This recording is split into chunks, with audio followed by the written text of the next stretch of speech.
तो कल जैसे हम लोग डिस्कस कर रहे थे इंटीग्रल कैलकुलस का मिसलेनियस एक्सरसाइज, तो वहाँ पर पार्ट 1 पार्ट 2 वीडियो बनाया हुआ है। तो आज और एक पार्ट इसका कंटिन्यू करेंगे।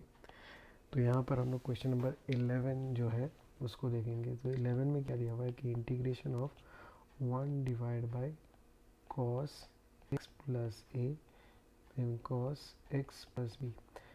अब ये क्वेश्चन लगभग एक्सरसाइज 7.3 एक्सरसाइज 7.3 का एक लास्ट क्वेश्चन है, उसके साथ मैच करता है। तो यहाँ पर बेसिकली एक इम्पॉर्टेंट चीज़ हमें याद रखना पड़ेगा, वो है एक स्टेप जो है मुझे ऊपर नीचे साइन ए माइनस बी से मल्टीप्लाई करना पड़ेगा। इस एक्सप्रेशन का ऊपर नीचे साइन ए माइनस बी का मल्टीप्लाई करना पड़ेगा। अब ये जो नीचे जो मल्टीप्लाई करता हूँ वो इम्पॉर्टेंट नहीं है, इसीलिए मैंने वो साइन ए माइनस बी जो नीचे आएगा उसको मैं बाहर निकाल दिया। तो अब मुझे क्या करना है, लेकिन जो न्यूमरेटर है तो उसको थोड़ा सा हमें मैनिपुलेट करके लिखना पड़ेगा। तो क्या लिखते हैं हम लोग दिखाते हैं। So sine a minus B जो न्यूमरेटर में है तो उसको मैं लिख दूंगा साइन एक्स प्लस ए माइनस एक्स प्लस बी। अब ऐसे लिखने का कारण ये है कि जैसे मेरे डिनोमिनेटर में दिया हुआ है कॉस एक्स प्लस ए और कॉस एक्स प्लस बी, तो यहाँ पर भी मैं साइन ए माइनस बी में तो ये एक्स प्लस ए एक्स प्लस बी एंगल लेके आना चाहूँगा। तो अब अगर मैं इस एक्सप्रेशन को, ये जो एक्सप्रेशन है इसको मैं अगर एक्सपेंड करता हूँ, ब्रैकेट हटाता हूँ, वो ए माइनस बी ही आएगा। तो नीचे जो मेरा था, so what we have cos x plus a then cos x plus b. तो अब तो मैं ट्रिग्नोमेट्रिक फार्मूला यूज़ कर सकता हूँ साइन ए माइनस बी का। तो साइन ए माइनस बी का फॉर्मूला होगा, यहाँ पर अगर मैं यूज़ किया sine a cos b minus cos a sine b divided by cos x plus a cos x plus b d x हो गया। अब ये करने के बाद इसके बाद हम लोग जो करेंगे वो है सेपरेट करेंगे।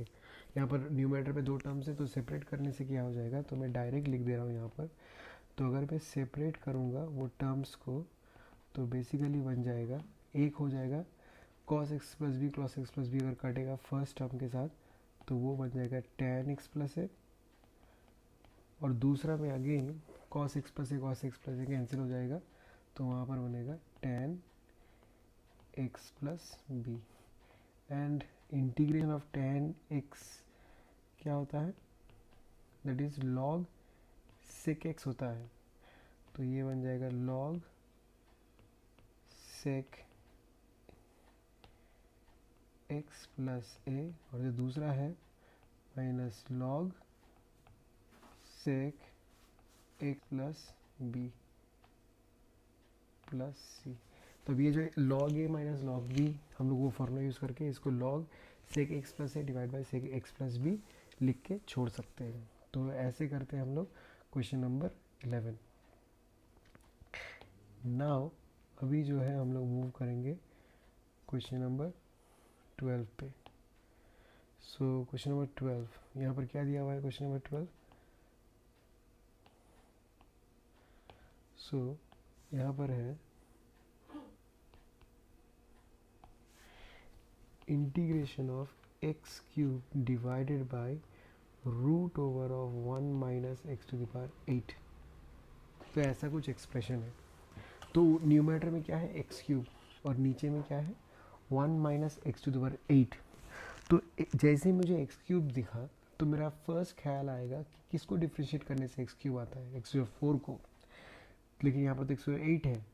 तो इसी एक्स टू द पावर 8 को मैं ऐसे भी लिख सकता हूँ root over of 1 minus x to the power 4 whole square d x. तो जैसे ही मैंने लिखा तो मुझे ये पता चल गया कि यहाँ पर मुझे सब्स्टिट्यूशन यूज़ करना पड़ेगा। तो क्या सब्स्टिट्यूट करना पड़ेगा, यहाँ पर मुझे सब्स्टिट्यूट करना है let x to the power 4 is equal to t. तो डिफ्रेंशिएट करने से differentiating with respect to x अगर मैं करूँगा तो ये बन जाएगा 4x³ is equal to dt dx।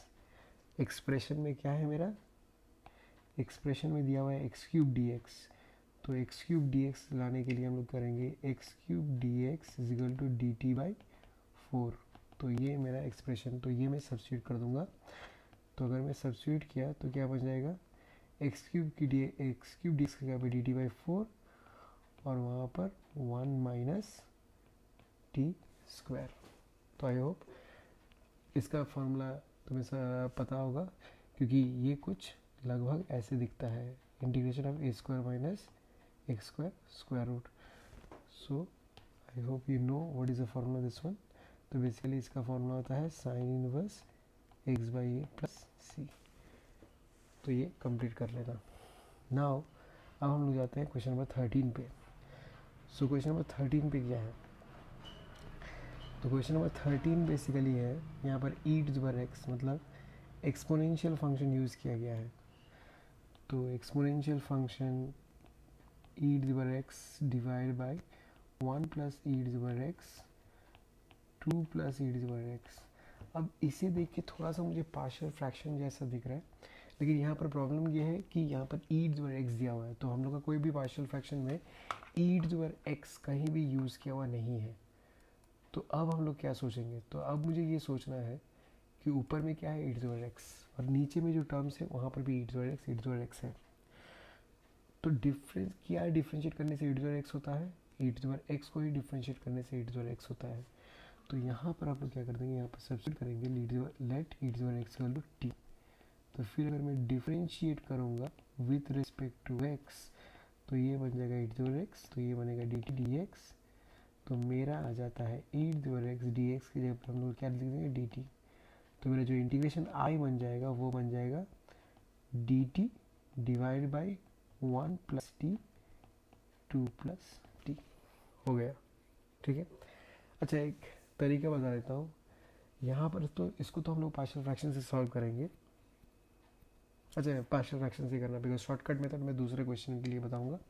तो एक शॉर्टकट मेथड है, अगर मेरा सिंप्लीफाइड फॉर्म में हो, मतलब ये सिंगुलर फॉर्म में हो, तो मैं ईजीली उसको ब्रेक कर सकता हूँ बिना पार्शियल फ्रैक्शन यूज़ किए। तो वो मैं दूसरे क्वेश्चन में बताऊँगा। ऐसा टाइप का एक क्वेश्चन है। अच्छा ये हाँ, ये 14 ही है, 14 is that question you can do it by partial fraction. इसको भी पार्शियल फ्रैक्शन में कर सकते हैं, लेकिन यहाँ पर दोनों ही क्वाड्रेटिक है।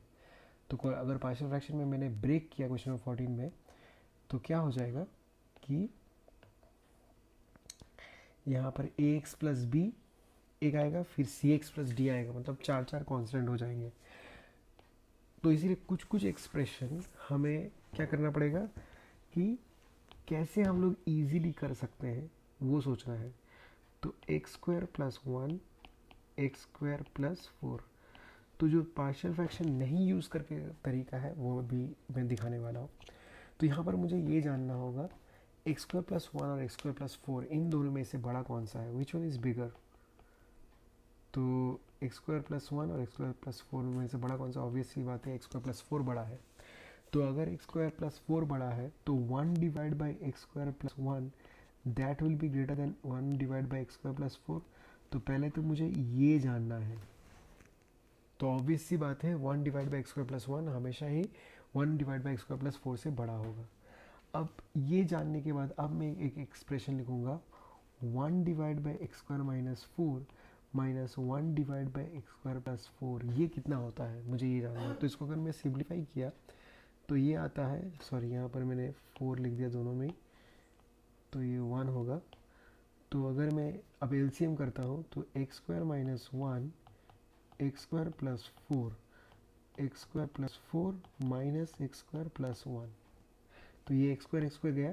तो बेसिकली मैं क्या देख रहा हूँ x² plus x² minus 1 x² plus 4, ऐसा कुछ एक्सप्रेशन आ रहा है। तो ये जो है, ये जो 5, ये जो मेरे पास दिख रहा है 5 divide by x² minus 1 then x² plus 4, ये एक्चुअली में है क्या, ये तो एक्चुअली में 1 divide by x² minus 1 minus 1 divide by x² minus 4 है। तो अब मुझे एक्चुअल में चाहिए क्या है, मुझे चाहिए 1 divide by x² minus 1 x square plus 4, इसको मुझे ब्रेक करना है, यही चाहिए था। तो मैंने ब्रेक करके देखा क्या कि एक एक्स्ट्रा 5 आ रहा है, तो मैं 5 को दूसरी तरफ मूव कर दूंगा। तो 5 को अगर मैं लेफ्ट हैंड साइड में मूव किया जैसे कि, तो ये हो जाएगा 1/5, और मेरा जो बाकी के दो है वो ऐसे आ जाएंगे, x square minus 1 minus x square minus 4। तो ये हो गया मेरा सोल्यूशन। तो बिना पार्शियल फ्रैक्शन यूज़ किए भी हम लोग ऐसे सॉल्व कर सकते हैं, ब्रेक कर सकते हैं। तो ये थोड़ा सा देखना है। तो अभी मैं डायरेक्ट यहाँ पर लिख दूंगा जैसे कि मैंने यहाँ पर किया है, 1/5 को बाहर निकाल दिया, 1/x² -1 माइनस 1/x² प्लस। तो कोशिश करना है कि जहाँ भी ये मेथड यूज़ करो वो साइड में दिखना चाहिए, प्रॉब्लम के साइड में। तो फर्स्ट थिंग अब मेरा डायरेक्ट इंटीग्रेशन होगा, तो यहाँ पर जो फॉर्मूला दोनों में आएगा 1/x² -a² dx। तो इसका फॉर्मूला होता है 1/2a log x minus a divide by x plus a, ये होता है। तो क्या हो जाएगा यहाँ पर, इनटू 1/2, ए का वैल्यू तो 1 है, log बन जाएगा x minus 1 divide by x plus 1, ये हो गया दूसरा एक्सप्रेशन। अच्छा यहाँ पर एक ब्रैकेट डालता हूँ, तो वो हो जाएगा 1 तो 2 और a का वैल्यू 2 है, तो 1/4 log, एक सेकेंड में इनको हटा देता हूँ, तो ये बन जाएगा log x minus 2 divide by x plus 2 plus c. अब वो 5 को दोनों में मल्टीप्लाई करके हम लोग बेसिकली वो लिख सकते हैं और ये कंप्लीट कर देंगे। तो यहाँ पर वो log a minus log b का प्रॉपर्टी यूज़ करने की ज़रूरत नहीं है, क्योंकि यहाँ पर सामने जो है कोफिशिएंट्स अलग अलग है। तो वंस वी मल्टीप्लाई दैट 1/5, तो वो बन जाएगा 1/10 log x minus a by x plus 1 minus 1/20 log x minus 2 by x plus 2 plus c, लिखने से ही हो जाएगा। अब मूव करते हैं हम लोग क्वेश्चन नंबर 15 पे। तो क्वेश्चन नंबर 15 एक्चुअल में क्या है, यहाँ पर ये बेसिकली यहाँ पर ट्रिग्नोमेट्री आया है। तो फिर से अगर मैं क्वेश्चन को ऑब्जर्व करो, यहाँ पर cos x है, cos x and sin x भी है, लेकिन उसके साथ साथ sin x जो है वो एक्सपोनेंशियल फंक्शन है। तो जैसे लास्ट वीडियोस में देखोगे, वहाँ पर मैंने एक्सपोनेंशियल और लॉग के बारे में बताया था कि both of them are inverse function, एक दूसरे के इन्वर्स है। तो ये अगर e लॉग हो तो वो अपने आप हट जाएगा, तो ये एक्सप्रेशन बन जाएगा cos cube x sin x dx। तो जैसे ही मैंने ये लिखा cos cube x sin x dx, तो sin x सिंगुलर है, तो cos x को डिफ्रेंशिएट करने से मुझे पता है माइनस sin x आता है। तो डायरेक्ट यहाँ पर सब्स्टिट्यूशन हम लोग यूज़ कर सकते हैं, let cos x is equal to t, differentiate करने से minus sin x equal to d t. ठीक है, मैं कर दे रहा हूँ, minus sin x dx is equal to d t, तो माइनस उधर गया, तो sin x dx is equal to minus d t. तो ये बन जाएगा इज इक्वल टू, तो आई इंटीग्रेशन पुट करने से cos वो बन गया t क्यूब और dx के पे माइनस डी टी, तो minus t to 4/4 plus c, और t का वैल्यू है cos x, तो minus cos 4x/4 plus c. तो this is how we solve question number 15। अब आता है क्वेश्चन नंबर 16। तो क्वेश्चन नंबर 16 में क्या है, फिर से वो एक एक्सपोनेंशियल फंक्शन है यहाँ पर, e⁻³ log x x⁴ plus 1 whole to the minus 1। अब लिखा है तो x⁴ whole to the x⁴ plus 1 divide by to the minus 1, तो ऐसे लिखने से थोड़ा सा कंफ्यूजिंग लग रहा है। तो बेसिकली हम लोग क्या करेंगे, सिंपली हम लोग लिखेंगे ऐसे करके, पावर में माइनस 1 है तो वो 1/x⁴ प्लस 1 हो गया। अब e⁻³ log x है, तो उसको मैं लिख सकता हूँ e⁻ log x³ dx। तो फिर से वही सेम चीज़, e के ऊपर log, तो ये बन गया x³ divide by x⁴ plus 1। तो यहाँ पर उतना कुछ झमेला उतना है नहीं, डायरेक्ट मुझे दिख रहा है x⁴ भी दिख रहा है और x³ भी दिख रहा है। तो डायरेक्ट यहाँ पर मैं सब्स्टिट्यूट कर दूंगा, let x⁴ plus 1 is equal to t. उसके बाद डिफ्रेंशिएट करके इसका सॉल्यूशन मिल ही आएगा। Now will go to question number 17। तो ये था क्वेश्चन नंबर 16। अभी हम लोग क्वेश्चन करेंगे क्वेश्चन नंबर 17।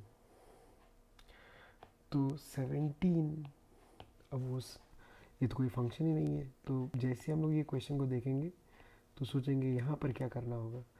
लेकिन अगर हमारा कॉन्सेप्ट सही रहेगा तो this question is just the basic form of using substitution. तो ये भी एक सब्स्टिट्यूशन मेथड का ही फॉर्म है अगर मैं ठीक से ऑब्जर्व करूँगा तो। सब्स्टिट्यूशन में हम लोग ने क्या बताया था कि फंक्शन और उसका डेरिवेटिव होना चाहिए। तो अगर मैं ऑब्जर्व करूँगा कि ये मेरा फंक्शन है, if this is my function f of a x plus b, तो इसका डेरिवेटिव क्या है, f dash of a x plus b. जैसे एफ एक्स का डेरिवेटिव क्या होगा, एफ डैश एक्स।